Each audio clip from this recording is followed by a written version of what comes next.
कभी कभी आपकी ज़िंदगी का सबसे अच्छा सफ़र वो होता है जो बिना प्लानिंग के होता है, जो दिमाग से नहीं बल्कि दिल से निकलता है। और अगर यही सफ़र आपके एक ख़ास दोस्त के साथ हो तो वो बस सफ़र नहीं रहता, एक ऐसी याद बन जाता है जिसको याद करके अगले 100 साल बाद भी आपके चेहरे पे एक मुस्कान आती है।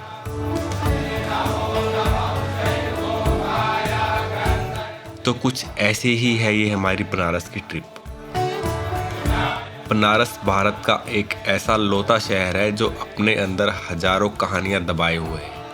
उसी कहानियों का हिस्सा बनने और उनको महसूस करने हम निकल पड़ते हैं काशी यानी बनारस की ओर।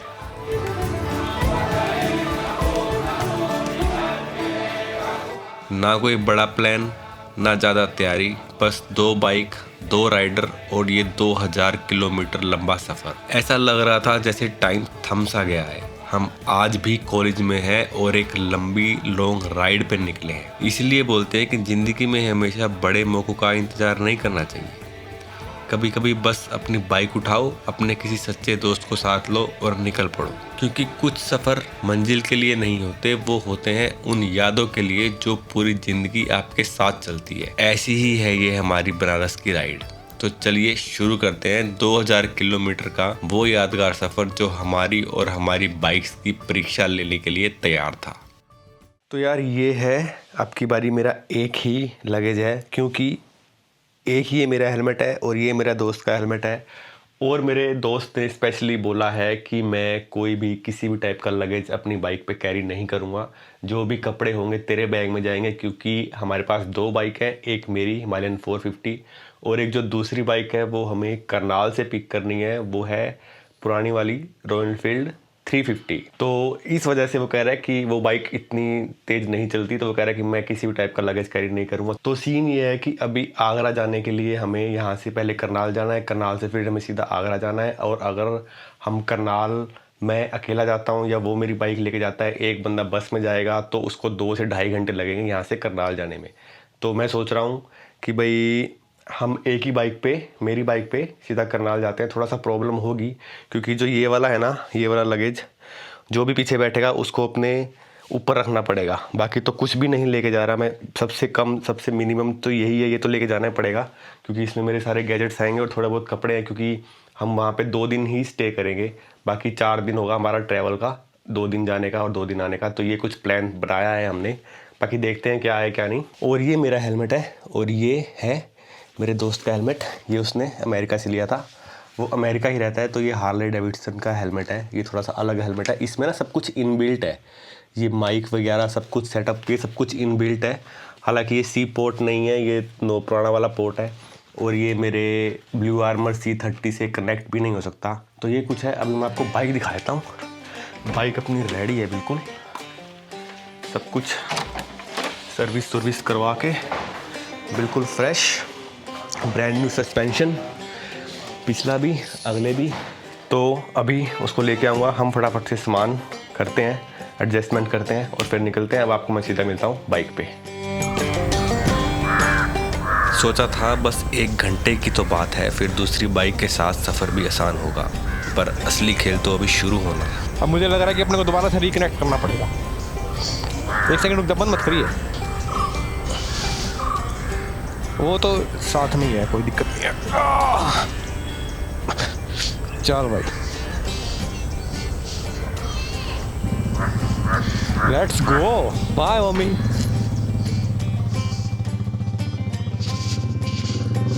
ब्रेकर ब्रूकर पे ध्यान से, बस ब्रेकर पे ध्यान से।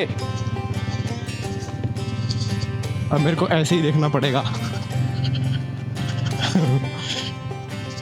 करनाल तक मेरे को ऐसे ही जाना पड़ेगा। अभी मेरे को ना अपने ये फुट स्टेप्स खोलने पड़े, क्योंकि मेरे को पीछे बैठना था। हालांकि मैं खोलता नहीं हूँ, लेकिन मुझे खोलना पड़ा। अब मेरे को ये है कि बोतल ना थोड़ी सी गिर जाए। और गर्मी है भाई साहब बहुत ज़्यादा। और ये इनर हमने लिए तो है, मेरे को लगता नहीं है हमारे काम भी आएंगे। बट एनीवे, अब नेक्स्ट 1 घंटा मेरे लिए थोड़ा टफ होने वाला है। बाकी बाइक क्या सेक्सी लग रही है यार। हाँ, मज़ा आएगा लॉन्ग राइड पे। मैं थोड़ी देर बुलेट 350 भी चलाऊँगा, बहुत टाइम हो गया है मेरे वो वाली बाइक चलाए। सुन, एकदम रेस ना दिए, ये चुभन लग रहा है। ना ना ना बंदेगा नहीं भाई, चल बंदूंगा तो मैं तेरे भिड़ूंगा। सही है, गैप हो रहा है, बढ़िया।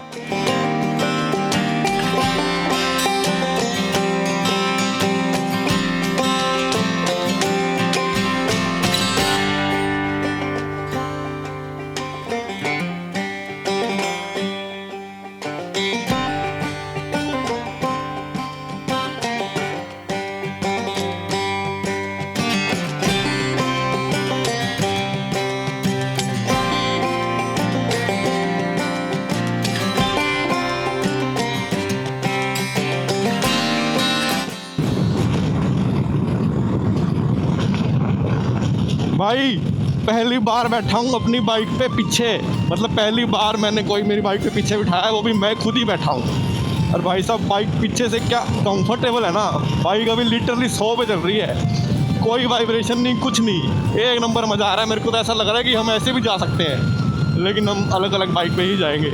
ऐसा मेरे को लग रहा था कि हम एक बाइक पे जा सकते हैं, लेकिन आधे घंटे बाद सब इतना अनकंफर्टेबल हो गया था कि करनाल पहुंचना मुश्किल लग रहा था। पर अब पहुंचना तो था ही, क्योंकि आज हमें आगरा जो पहुंचना है। पर दो बचपन के दोस्त बाइक राइड पे निकले हों और कुछ ना हो, ऐसा तो हो ही नहीं सकता।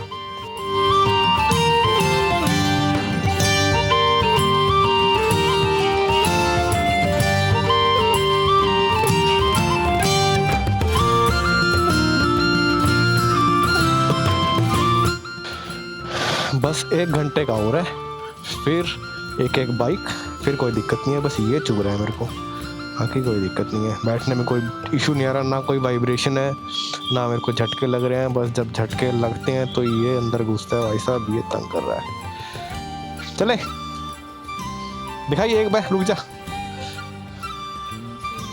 अड़ता ऑन होगा, अड़ता ऑफ होगा, ठीक है।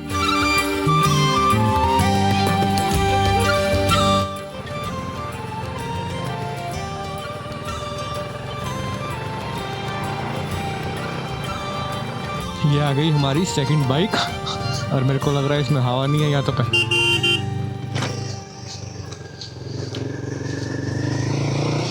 सुने हवा नहीं है, हवा नहीं है, दिखा ले एक बाजा। और अभी हमें जाना है वृंदावन, और वृंदावन यहाँ से पूरे 5.5 घंटे का दिखा रहा है, तो मतलब एटलीस्ट हमें 6-6.5 घंटे लगेंगे अगर हम लगातार भी चलें तो।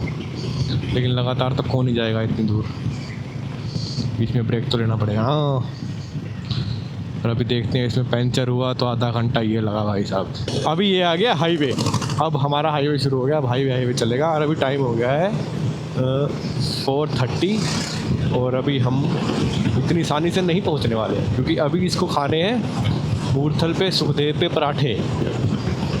तो आप क्या सोच रहे हो, हम 4:30 चलेंगे तो 10 बजे तक पहुँच जाएंगे? नहीं, मेरे को लग रहा है आज हमारे 12 बजेंगे, और कल का हमारा जर्नी होगी 12 घंटे की। तो अब आप ये हिसाब लगा रहे हो कि 12 बजे हम पहुँचेंगे, तो कब हम उठेंगे और कब हम चलेंगे। बट ठीक है ना, यही तो मज़ा है ना, कहीं पहुँचने का मज़ा नहीं है, जो रास्ते का मज़ा है ना वो अलग है। तो इसलिए हम आराम से चिल करते हो जाएंगे। ये बाइक आपको पता ही है 80 इसकी मैक्सिमम स्पीड है, 80-85 तक ये सेफ़ है। उसके बाद ये बता देती है कि नहीं मेरी इतनी औकात नहीं है भाई, मेरे को स्लो चलाओ। इसके चक्कर में मैं भी स्लो चलूँगा। लास्ट टाइम हम राइड पे गए थे, मैं और अमन साथ में 2022 में, मतलब 4 साल हो गए। और पिछले 2 साल से हम ट्राई कर रहे हैं साथ में राइड पे जाने की, जब से मैंने बाइक ली है। लेकिन ये बाहर रहता है तो ये आता है तो ये इतना बिजी होता है कि इसके पास टाइम ही नहीं होता। लेकिन अब की बार हमने टाइम निकाल के प्रॉपर एक छोटी सी राइड प्लान करी 1 हफ्ते की। और सबसे अच्छी बात है, जब ये मेरे साथ होता है ना राइड पे, तो फिर मेरे को कोई टेंशन नहीं होती, मैं सब कुछ इस पे छोड़ देता हूँ। लाइक रूम लेना है ये देखेगा, कहाँ से जाना है, कौन सा रूट होगा, कहाँ स्टे करना है, कौन से शहर में रुकना है, कहाँ नहीं रुकना, क्या स्किप करना है, क्या ज़रूर ऐड करना है, मतलब ज़रूरी देखना है। और पता है लास्ट टाइम जब हम ट्रिप पे गए थे तो मेरे पास थी GT, 2 हिमालयन थी जो हमने रेंट पे ली थी, और ये वाली बाइक थी, और ये ना पीछे रह जाता था। तो इसको पहचानने का तरीका ये है कि येलो लाइट वाली बाइक आती थी तो मैं समझ जाता था कि ये पीछे ही है। हाँ अब ठीक है ना, अभी ये बैठा था, बाइक का टायर ऐसे पिचक सा गया था, अभी 50 हवा भर दी, अब ठीक है। और आज हवा चल रही है बहुत। 150 किलोमीटर के बाद हमारा ऑफिशियल चाय ब्रेक। अब यहाँ पे सबसे बड़ी प्रॉब्लम पता क्या है, बाइक खड़े करने की जगह है पीछे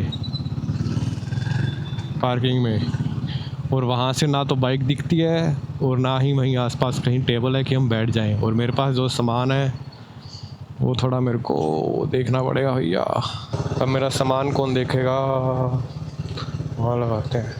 भाई साहब, यो मेरा बैग पड़ा है, बस ठीक है। सुखदेव के पराठे भी बनारस की तरह ही हैं, ये आपको अपनी तरफ खींचते हैं। अगर हमें पता होता कि अगले 5 घंटे हमें अपनी बाइक ठीक करने में लग जाएंगे तो हम शायद एक एक पराठा और खा लेते।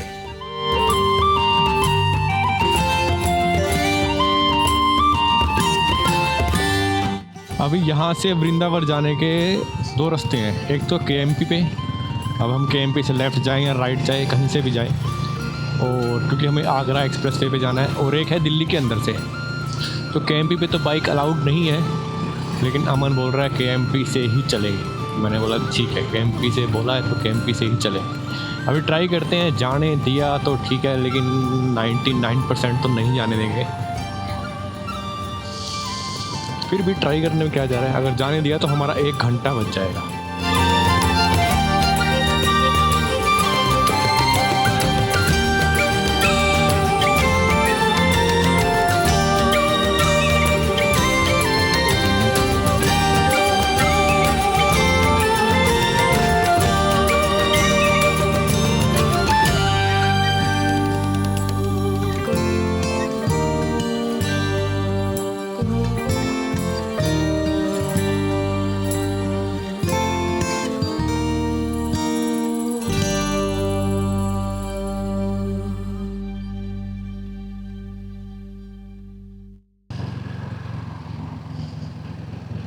इस एक्सप्रेसवे पर चढ़ते ही मेरे को एहसास हो गया था कि हम कुछ गलती कर रहे हैं, लेकिन जब तक हम ज़िंदगी में गलतियां नहीं करते तब तक हमें सीख नहीं मिलती।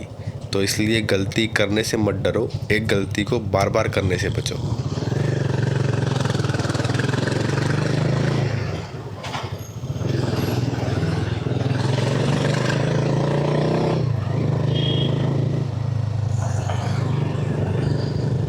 अभी हम आ गए हैं केएमपी पे, और मेरे को जहाँ तक लग रहा है ना, केएमपी पे इन्होंने बाइक अलाउड कर दी है, क्योंकि हमसे पहले भी 3-4 बाइक गई थी और हम भी गए थे, और लिटरली वहाँ पे टोल पे पुलिस वाले भी खड़े थे।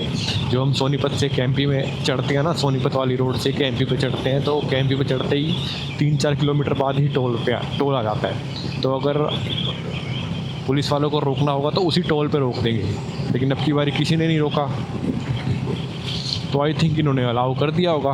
तो हम भी चल रहे हैं भाई साहब, देखते हैं कहाँ तक जाएंगे। रोकेंगे तो भी बताऊंगा, नहीं रोकेंगे तो भी बताऊंगा।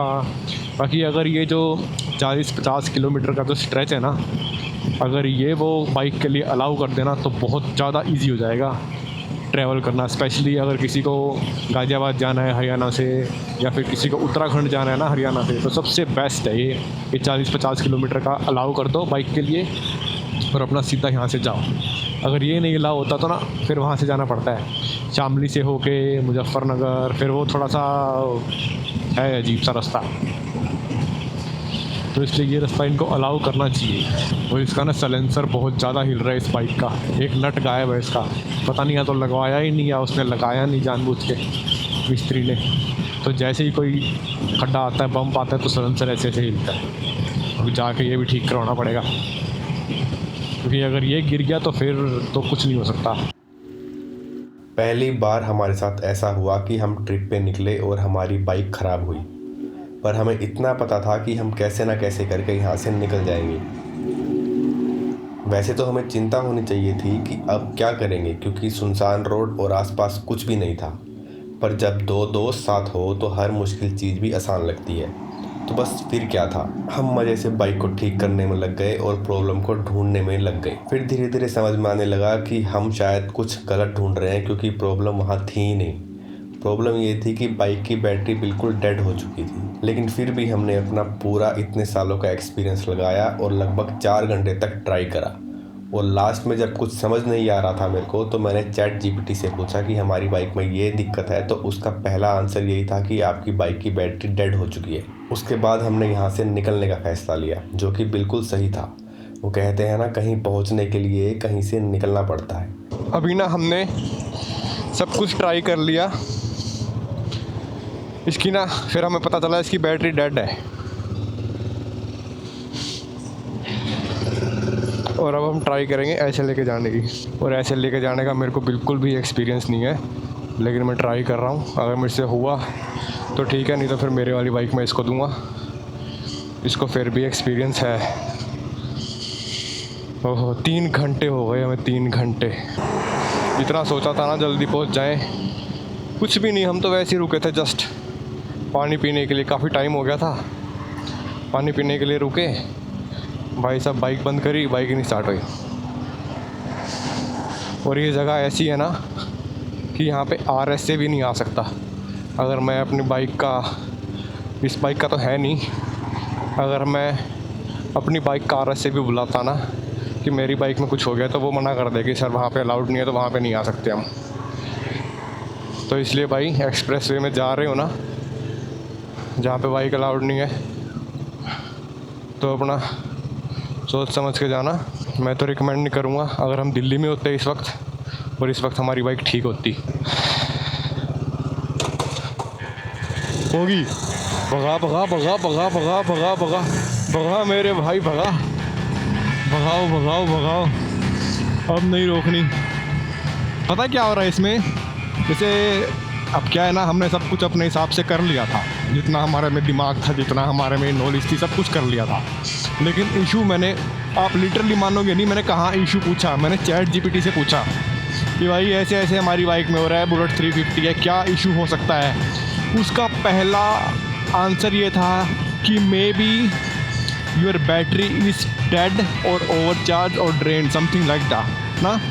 और फिर उसने मेरे को बताया कि अगर ऐसा कुछ है तो ये होगा कि आपकी बैटरी हल्का हल्का पावर दिखाएगी आपको, है, और लेकिन वो फिर वो एकदम से डेड हो जाएगी। तो सेम ऐसा ही हो रहा था। उसके बाद अब मेरे को समझ में आया कि सेम ये इशू है, तो अब हमें कुछ करने की ज़रूरत ही नहीं है। तो अब देखो भाई साहब, अब एकदम से इसमें पावर आई, अब बाइक मोशन में थी तो इसने गियर में स्टार्ट कर दी। अब बस कल बैटरी नहीं लगवानी है, और जो भी हमने वायर काटा पीटी करी है वो ठीक करवा लेंगे। That is called travel. और सबसे बड़ी बात है ना, मेरे को भी नॉलेज है ना, लेकिन इसको वायरिंग की बहुत ज़्यादा नॉलेज है। मेरे को मैकेनिकल है, इसको वायरिंग की ज़्यादा नॉलेज है। और मैंने धक्का भी मारा, मैं कहा चल धक्का मारता हूँ, क्या पता मेरी भी स्टार्ट हो जाए, बैटरी थोड़ी चार्ज हो जाए, लेकिन नहीं हुई। किस्मत अच्छी है हमारी।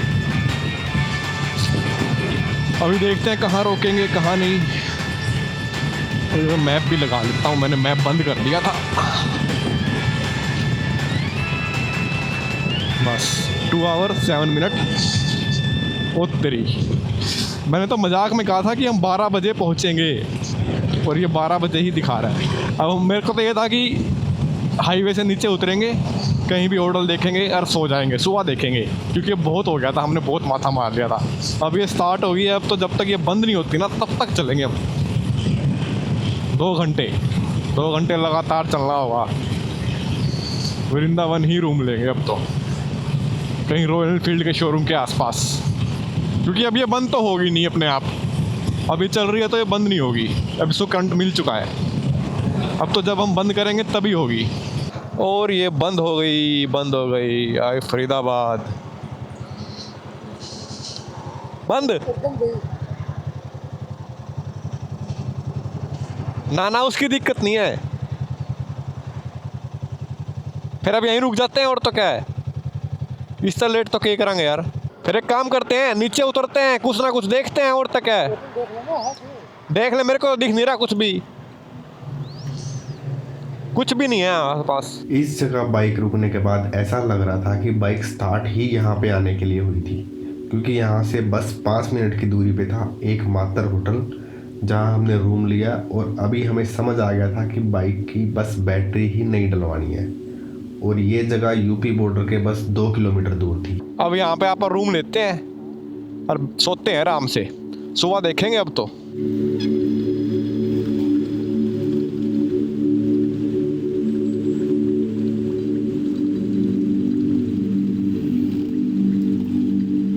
सर जी रूम होगा? अरे वाह सर जी मिल जाएगा मिल जाएगा।